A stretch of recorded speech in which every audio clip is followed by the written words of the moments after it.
Imagine standing in a land rich with culture, beauty, and tradition. Yet every law, every order, every decision about your future is made by a foreign power thousands of miles away. Now imagine the moment your people decide they will no longer bow their heads, but instead rise together to reclaim the destiny that is rightfully theirs. When we think about the beginnings of the relationship between the Philippines and Spain, it's important to picture a time long before bustling cities and busy streets. In 1565, the arrival of Spanish forces led by Miguel López de Legazpi marked the beginning of more than 3 centuries of colonial rule. The Spanish crown saw the islands not only as a strategic location for trade between Asia and the Americas, but also as fertile ground for spreading Christianity. They brought with them priests, soldiers, and merchants, all with different purposes yet united under the Spanish flag. The establishment of settlements, forts, and missions changed the way communities were organized. Local barangays, once led by datus and bound by their own customs, were gradually woven into a system of centralized governance under Spanish authority. Alongside these political changes came the introduction of Catholicism, which would deeply shape the culture, traditions, and festivals of the islands. The Manila, Acapulco galleon trade connected the Philippines to the global economy, bringing goods, ideas, and influences from faraway lands, though the benefits were often enjoyed more by the colonizers than the locals. Spanish rule also meant new systems of land ownership, taxation, and labor, which disrupted traditional ways of life and sometimes brought hardship to the native population. Over time, these transformations created a society that was a blend of indigenous heritage and Spanish influence, yet also laid the groundwork for growing discontent.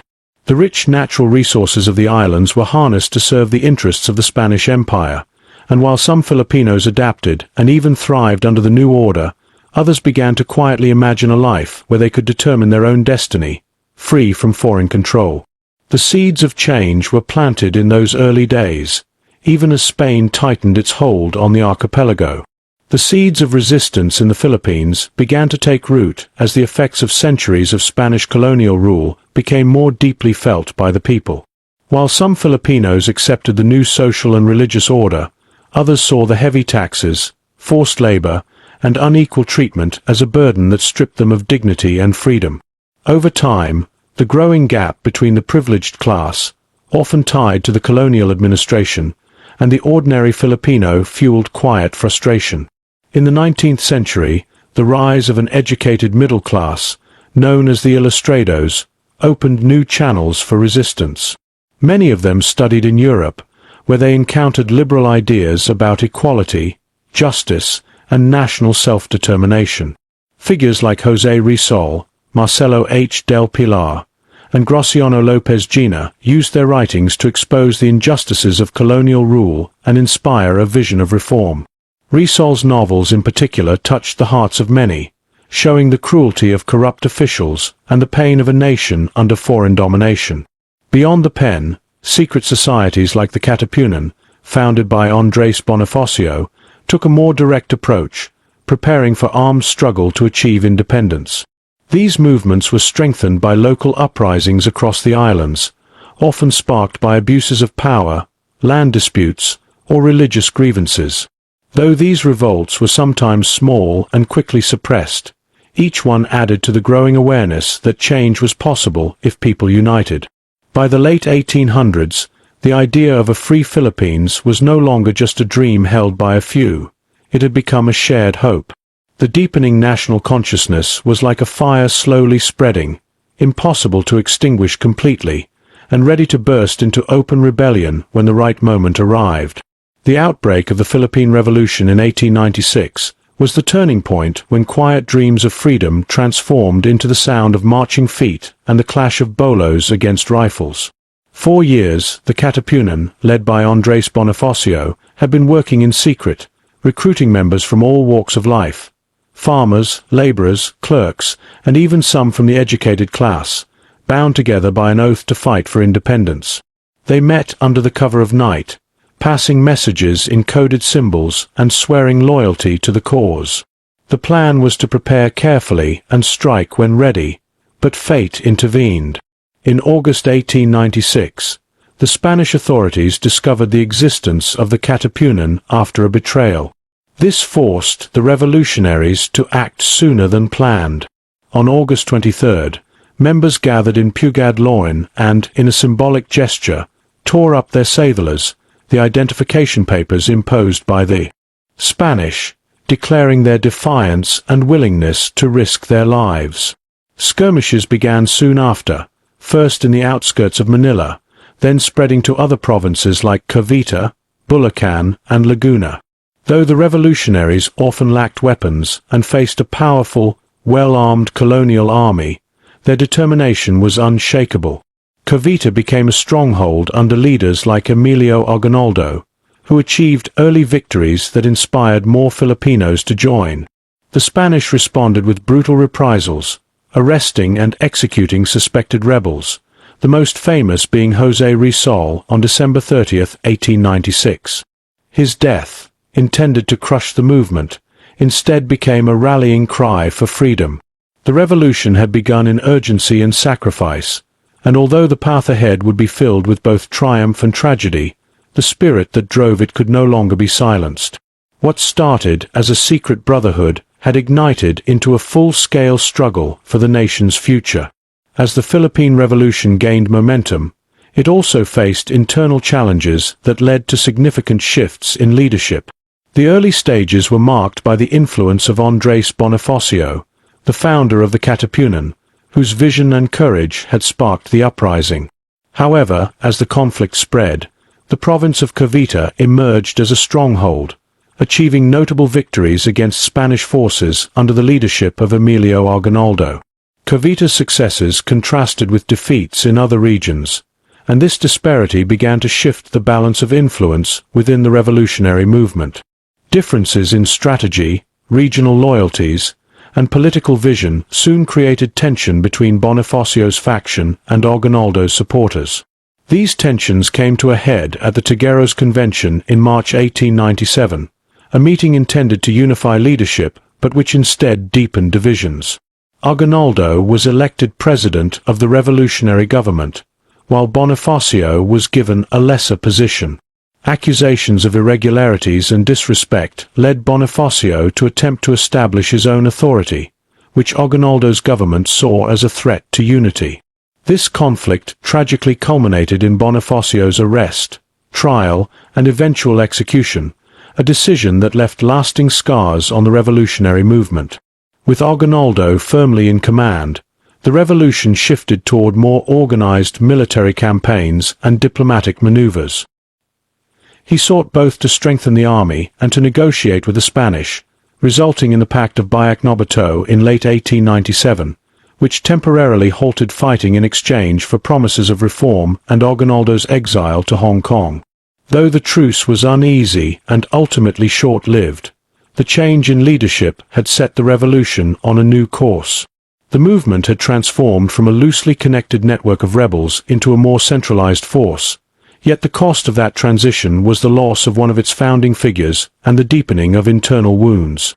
The Philippine struggle for independence intersected with global events in 1898, most notably through the outbreak of the Spanish-American War. This conflict, primarily sparked by U.S. intervention in Cuba's fight against Spanish rule, expanded into the Pacific theater due to Spain's colonial holdings in the Philippines. The United States, seeking to weaken Spain's imperial presence, dispatched Commodore George Dewey's Asiatic Squadron to Manila Bay. On May 1, 1898, U.S. naval forces decisively defeated the Spanish fleet in a battle that effectively neutralized Spain's ability to defend its Philippine colony by sea. In the aftermath, the U.S. recognized the strategic advantage of collaborating with Filipino revolutionaries, who had resumed their struggle after the breakdown of the Pact of Biak-Nobato. Emilio Aguinaldo, returning from exile in Hong Kong with American assistance, reorganized revolutionary forces and expanded operations against Spanish garrisons throughout the archipelago. The convergence of American military power and Filipino insurgent activity placed Spanish forces in a deteriorating position, unable to maintain effective control over the islands. However, This alliance was shaped by divergent objectives. While Filipino leaders envisioned full independence, U.S. policymakers increasingly viewed the Philippines as a prospective territory for strategic and economic purposes. The capture of Manila in August 1898, achieved through a prearranged mock battle between Spanish and American forces that excluded Filipino troops, underscored these emerging tensions. The war formally concluded with the Treaty of Paris in December 1898, wherein Spain ceded the Philippines to the United States in exchange for $20 million.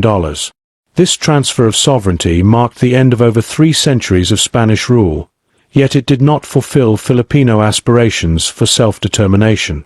Instead, it set the stage for a new conflict, as the Philippine-American War would soon erupt over the question of the nation's future under another foreign power.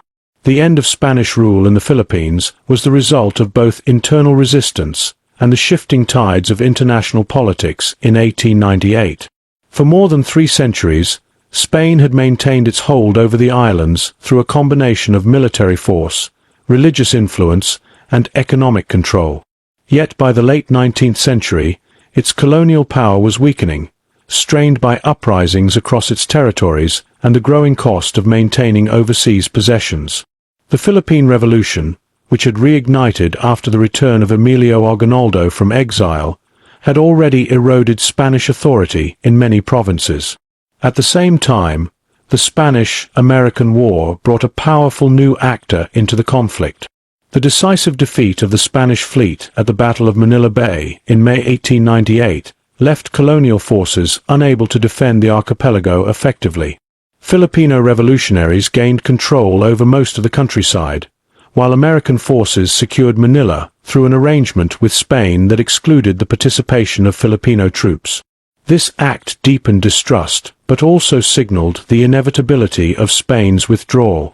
The formal conclusion came with the Treaty of Paris, signed on December 10, 1898, in which Spain ceded the Philippines, along with Guam and Puerto Rico, to the United States for $20 million. The treaty ended Spain's era as a major colonial power and brought an abrupt close to more than 333 years of its rule in the Philippines.